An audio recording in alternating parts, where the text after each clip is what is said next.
किसी को परखने को जल्दबाजी का मुजाहरा न करें।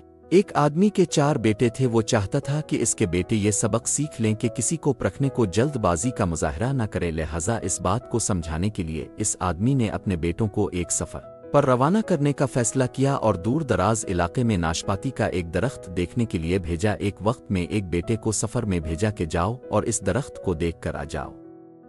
बारी बारी सब का सफ़र शुरू हुआ। पहला बेटा सर्दी के मौसम में गया, दूसरा बिहार में, तीसरा गर्मी के मौसम में और सबसे आखिर वाला छोटा बेटा खिज़ां के मौसम में गया। जब सब बेटे अपना अपना सफ़र ख़त्म करके वापस लूट आए तो इस आदमी ने अपने चारों बेटों को एक साथ तलब किया और सबसे उनके सफ़र की अलग अलग तफसील के बारे में पूछा।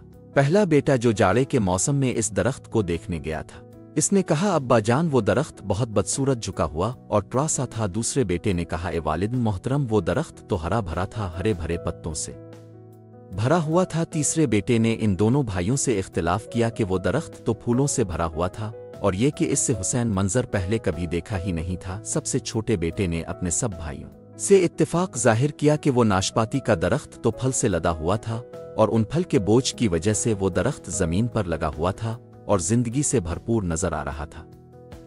इस सब के बाद इस आदमी ने मुस्कराकर अपने चारों बेटों की तरफ देखा और कहा कि तुम चारों में से कोई भी गलत नहीं कह रहा, सब अपनी अपनी जगह दुरुस्त है।